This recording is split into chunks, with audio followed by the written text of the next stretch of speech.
Hello and welcome to another edition of the China in Africa podcast. I'm Eric Olander, and as always, I'm joined by Cobus van Staden of Wits University in Johannesburg, South Africa.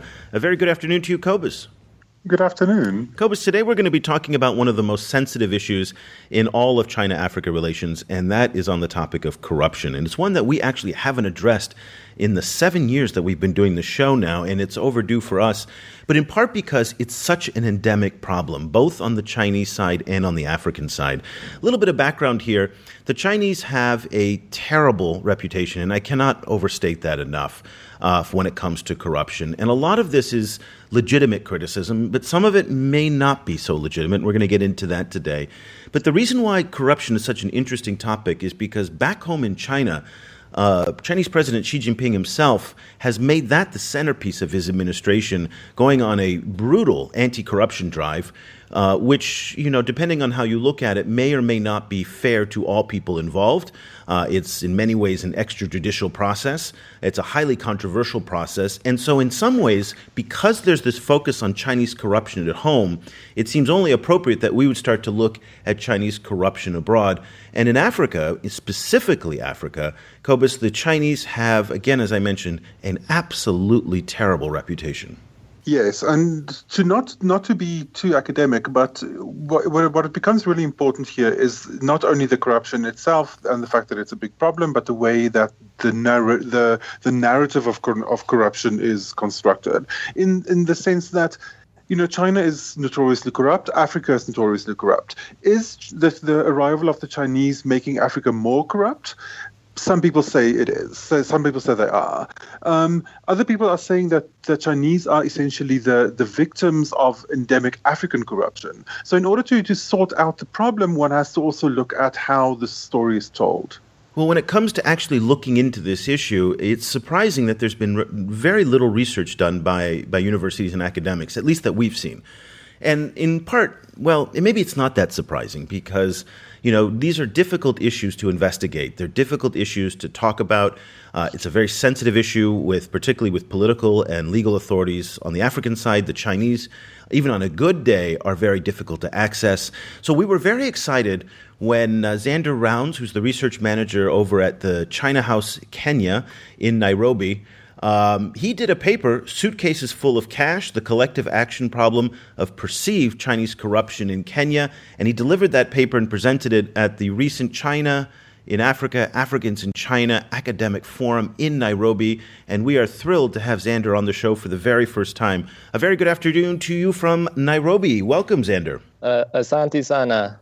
Nice. Eric, thanks for having me on the podcast. It's really a pleasure, and it's exciting to talk to you about this topic because, as we've talked about, it doesn't get a lot of sunlight. People don't know a lot about it, so a lot of misconceptions and inaccuracies kind of fill the void of information.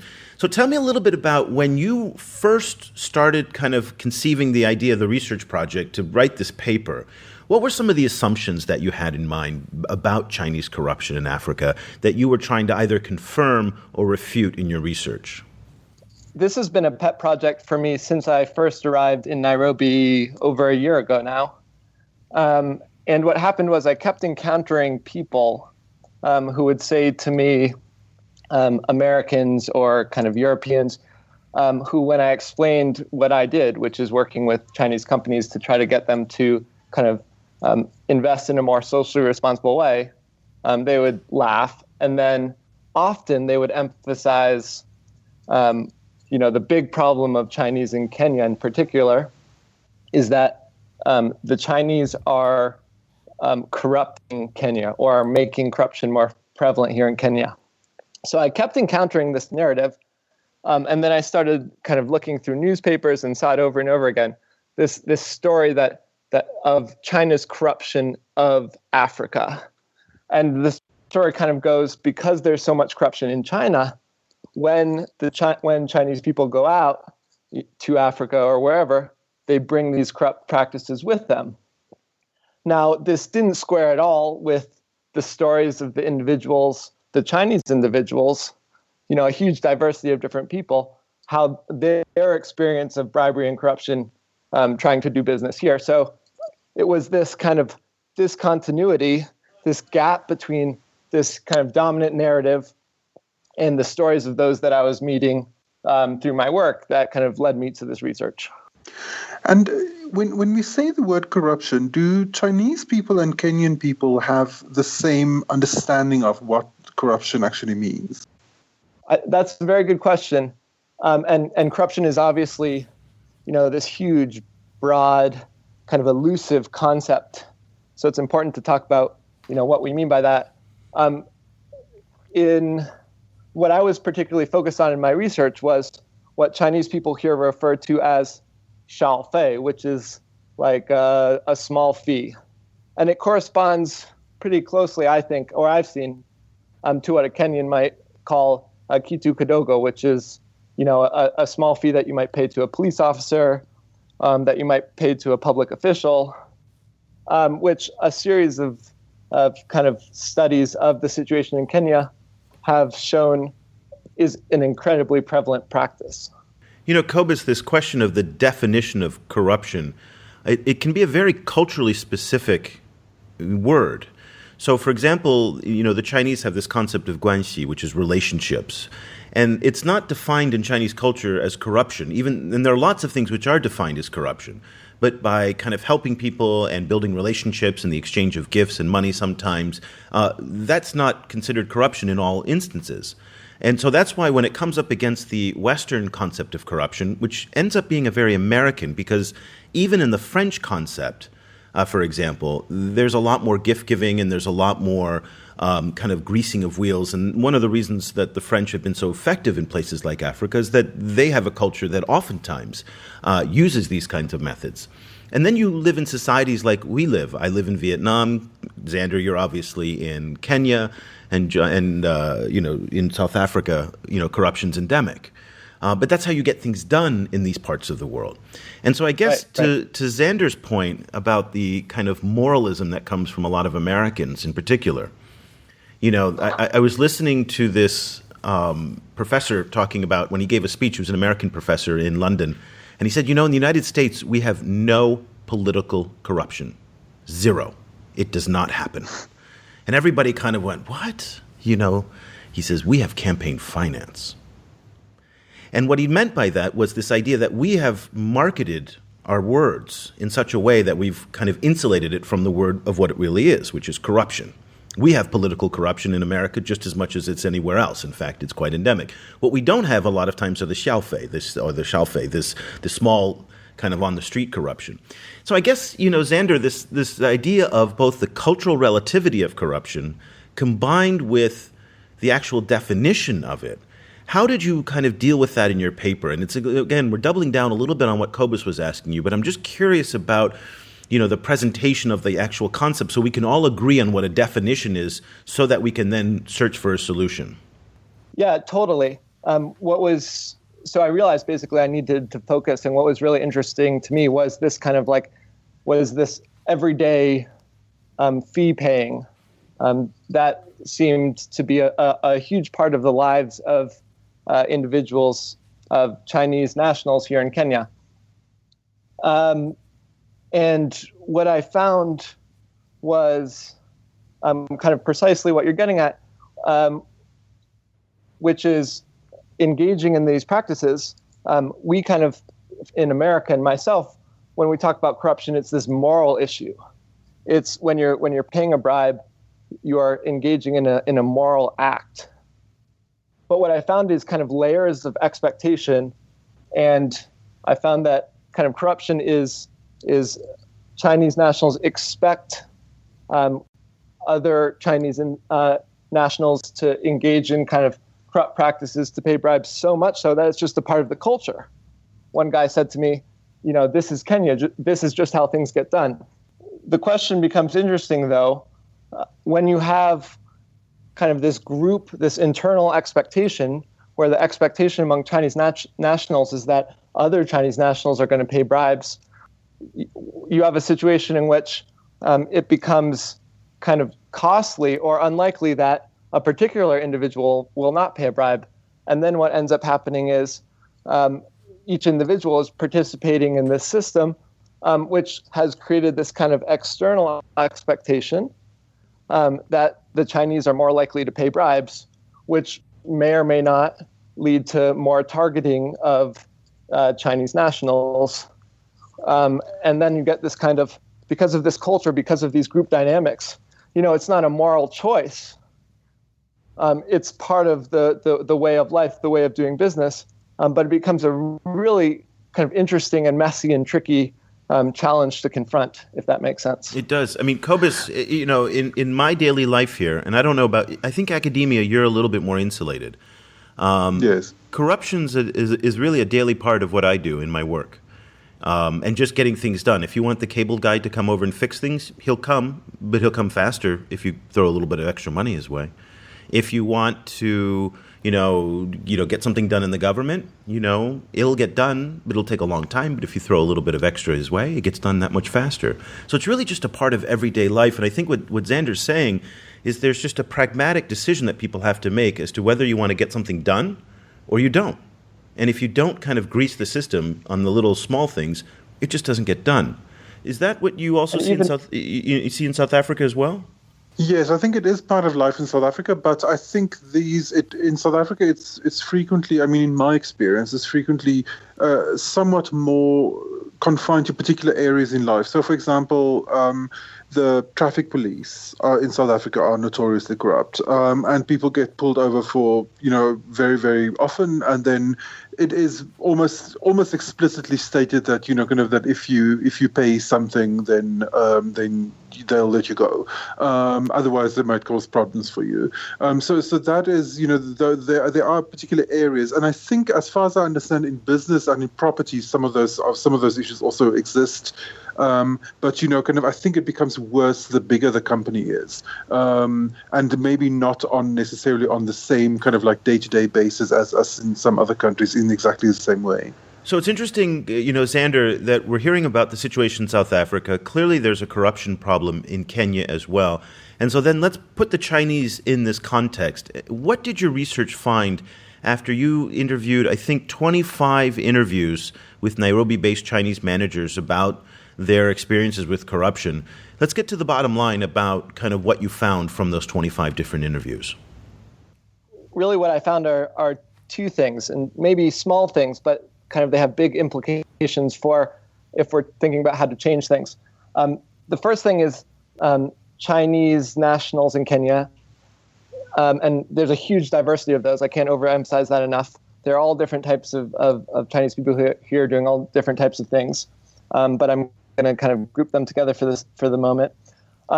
They often embody, they are often kind of participating and kind of in this system, and they are paying small fees, sometimes in really sketchy ways. But they also are often playing at the same time, a slightly different role. They are also kind of victims of this. And people who are kind of entrusted to work on their behalf end up taking advantage of them. And there are kind of lots of people felt that they were, they expressed feelings of, I've been extorted by, police officers and tax officials and whatever. So that's the kind of first finding. And the second finding is because among the Chinese community, paying bribes is expected behavior. There's also this perception, and I started talking about this a little bit, but there's this perception that there is no choice but to pay bribes. The tricky thing is, as I mentioned before, is in doing so, because of this expectation, Chinese people end up paying bribes and contributing to this kind of expectation that in the Kenyan community that Chinese people are more willing to pay bribes, which may actually lead to more targeting of Chinese people. So those are the two. So it's kind of a different way of looking at the problem of corruption. And how does this impact on their actual business? Are they losing money because of all of these bribes that they have to pay? Totally, particularly for some of the kind of small and medium-sized kind of private enterprises. One woman said to me, "It just doesn't make any sense. I pay all of my taxes. I keep good, records and everything like that. But because of how vague the tax code is, whenever the officials come, they're able to kind of find a problem and then I have to pay a bribe, and it's really hurting me. And then you've got another situation, which is probably a longer story for the pod, but another individual who is working at a state-owned enterprise, and he's selling his company because with the crackdown in China, he has found that it's just, it's too hard to avoid paying a bribe in Kenya, and he's not willing to risk becoming a target of the crackdown campaign. Which is an interesting example. And the crackdown campaign has a very long arm. There's a program called Skynet. No joke for those of you who like the Terminator. The Chinese have a program called Skynet, which basically is a global dragnet to ensnare people who are allegedly corrupt. And so that concern in Africa is, as far away as it is from China, is actually a very legitimate fear. Let me ask you to step back a little bit, and I'm going beyond the scope of your research with this question, so you're absolutely free to say that you don't have an opinion on it. But you're talking about really at the kind of smaller scale businesses. These are kind of, Chinese enterprises on the ground. I'll take you back to the Democratic Republic of Congo. And in that deal, apparently, and this is all alleged, but Africa China Confidential, which at that time was a magazine published out of London, said that in the $6 or $7 billion Sicomines deal, $350 million went to Joseph Kabila as an under-table payment. Mm-hmm. And Cobus has talked about this quite a bit, that the Chinese preference for dealing with elites and the lack of transparency in the dealings between China and African governments and these elites really lends itself to corruption. All forms of corruption, whether it is paying for college leaders' kids to go to university, whether it's cash, whether it's trips, whether it's girls, whatever it is. And I think this is where some of the bigger Western concern comes in, which is ironic to me because for decades, even centuries, Western governments were nothing but corrupt in Africa. I mean, we have the Americans with Mobutu Sese Seko as really a great example in Zaire. So I don't think we in the West have a lot of, leverage to kind of stand on a soapbox and moralize to other people. But fair enough, that being what it is. What are your opinions when you see these Westerners kind of moralizing, and maybe they're not talking about the small-scale corruption that you were talking about in your paper, but really the fear and the sense that there's this large scale that we identified through Sam Pa. If you remember who Sam Pa was, he was this legendary China-Africa deal maker who was, again, allegedly, and he's in jail now in Beijing, on corruption charges, I think, ironically. But this idea that he was, just throwing money around like it was no tomorrow. So can you talk a little bit about the kind of state level and any opinions you might have on that and this kind of huge corruption that is maybe involved with the natural resource deals, the oil deals, the mining deals, and the hundreds of millions of dollars that allegedly flow to the coffers of state leaders? Sure. Really briefly, because I haven't looked into this specifically or in as much depth. But I think that story which you just told about kind of the corruption in the DRC, the kind of resource-related corruption, that is the foundation upon which the dominant narrative that the Chinese are corrupting Africa stands upon. I guess my only point would be that ends up getting applied to all Chinese people, even if it's only certain companies or certain individuals who are engaging in this ways. And I think that has kind of negative implications, consequences for Chinese doing business who aren't on this same scale. So my only point would be to emphasize how kind of the narrative that comes from that should not be kind of arbitrarily or kind of too generally applied. Returning to the concept of petty corruption, one of the cases that you mentioned in your paper really intrigued me, where the one person says that they sometimes have to intentionally leave mistakes in their tax records for the authorities to find. And that if they don't, then that causes a lot of problems for them. What is that about? It was just mind-bending to me. So I actually encountered two people who said something similar to this. And my interpretation of their interpretation of the event is the they believe that the official wants a fee no matter what. And they will kind of keep digging and keep looking until they find it. In addition to the fact that they maybe don't believe that a Chinese company is actually doing everything, correctly, the way that they should be. So they believe that the official is going to think, well, this doesn't actually look right. Waste a lot of their time kind of looking into it. When if they leave a small problem and then that problem is discovered, then it's natural that, or the situation arises where they can pay a small fee and then everyone will be on their way. So let's kind of step back and take a look at what you found, which is that the label and the accusation is not entirely accurate. Of course, some Chinese in Africa or in Kenya, according to your research, do engage in corrupt practices, but they're also the victims of corrupt practices as much in many ways. Right. So it seems like the label that a lot of Westerners put onto the Chinese is kind of, again, from the derivation of that is not entirely accurate because they're mixing kind of state corruption with this kind of small-scale corruption. So your paper really went into lots of detail to kind of go through that. I'd like to talk about solutions and if there anything can be done. And, and again, all three of us live in very, very corrupt societies where this is an endemic problem, a daily problem. It's a burden on business. It's a burden on government. Government oftentimes is the actual facilitator of it. So the very people that you would want to enforce anti-corruption are oftentimes the most corrupt, whether it's the police or, public administrators. So I guess, my question to you in a place like Kenya, with people like the Chinese who come from societies where corruption is rather common, can anything really be done? I mean, really?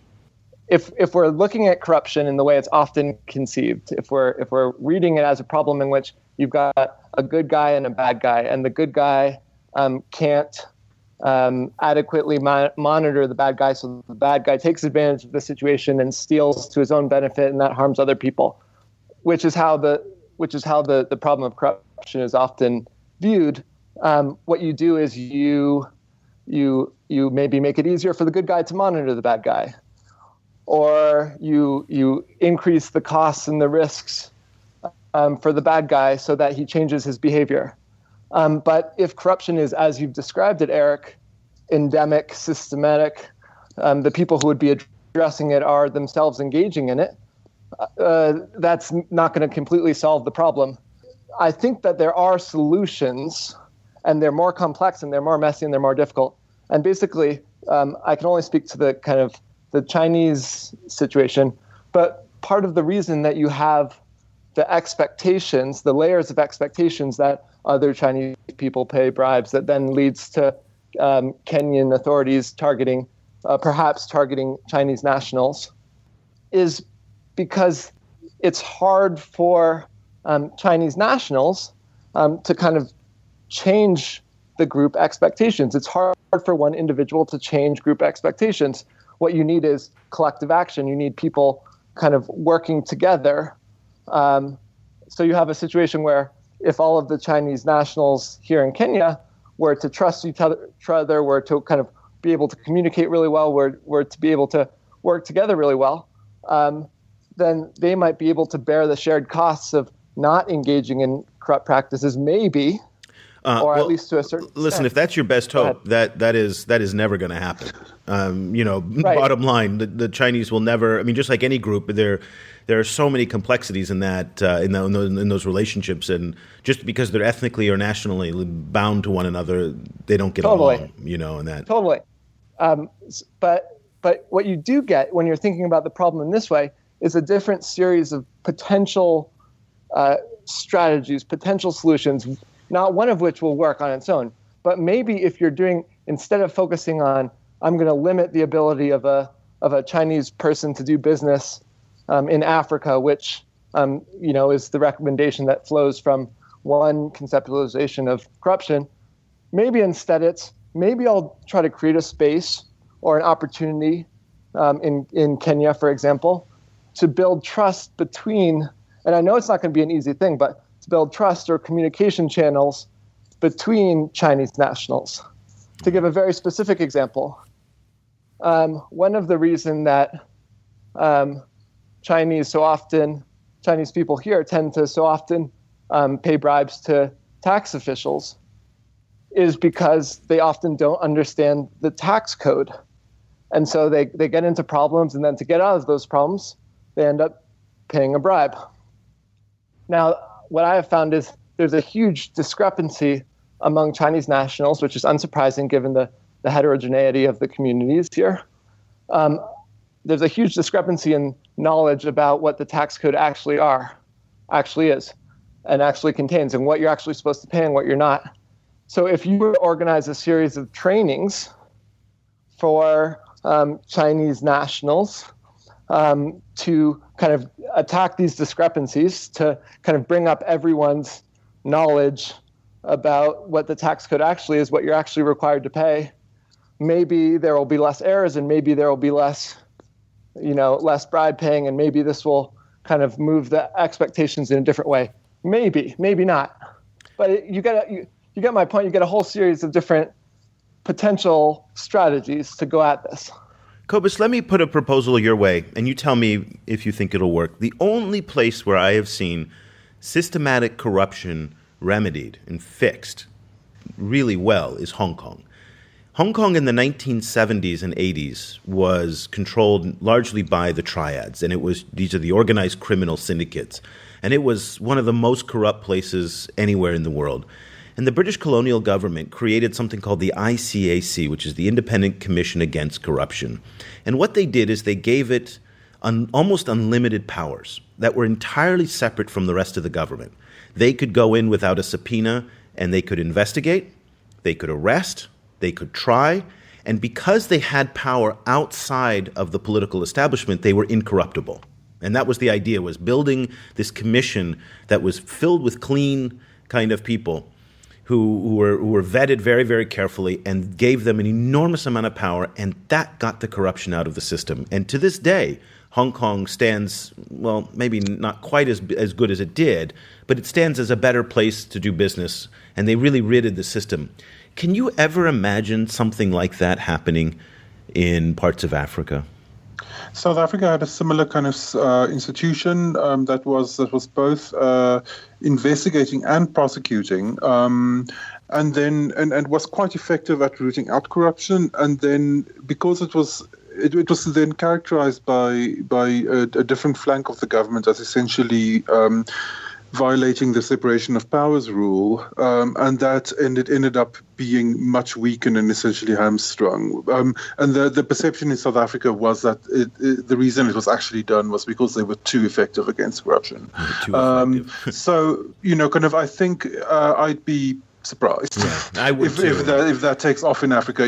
Maybe within a particular government, but I don't know. I mean, I guess there's lip service paid to it, and particularly because this is an issue that the United States and Europe probably harp on quite a bit. There's probably some effort made towards in this direction. Xander, I'd like to close the show back on what we talked about at the very beginning of the show, which is the moralism of the West. And you said that part of the reason why you did this paper was because Westerners, and I'm suspecting that those were quite a few Americans, were kind of getting on soapboxes and saying, the Chinese are bad. What was, after you completed the research and you had some data to show and you had some findings to kind of bring to the discussion, when you had those similar discussions, what were the reactions of those people? That's a very good question. I'm trying to think of any instances where I've, thrown this upon someone who isn't already inclined to agree with me. And I don't know that I've gotten into it yet. Oh, that would be fun. Okay. We'll have to come back to you in about 3 months. Keep you updated. We'll keep us updated. The article or the paper is Suitcases Full of Cash, the collective action problem of perceived Chinese corruption in Kenya, written by Xander Rounds. Is this paper online anywhere that people can look at if they're interested? It hasn't been published yet. I'm not quite sure what I'm going to do with it. So, okay. But I'll also keep you updated about that. Good. Let us know, because I know a lot of people would like to read it. It is absolutely fascinating. It's one of the few research papers that have been done on this issue that is, again, so endemic and so widespread that, it's something we run into every day. Xander is the research manager over at China House Kenya. For those of you not familiar with China House Kenya, it is a nonprofit organization dedicated to helping Chinese companies and Chinese individuals and businesses in East Africa, and particularly in Kenya, with corporate social responsibility and consulting. And they've got a great program where they bring young Chinese students, high school students and college students to Africa and engage in wildlife conservation exercises and activities. It's really just overall a fantastic program, and we're really thrilled that, Xander, you were able to join us on the show today. Well, thanks for having me. Fantastic. We'll like to have you back again very soon. And Cobus and I will be back again next week with another edition of the China in Africa podcast. Thank you so much for listening. The show may be over, but the conversation isn't. Eric and Cobus are continuing the discussion on Facebook. Head to facebook.com/China Africa Project, where they're updating the newsfeed every 4 hours. Also, africachina.info is where the guys answer some of the toughest, most sensitive, even politically incorrect questions on all things related to the Chinese in Africa. That's africachina.info. And if you've got a China-Africa question that you've always wanted to know more about, just hit up Eric and Cobus by email. The address is questions@ChinaAfricaProject.com.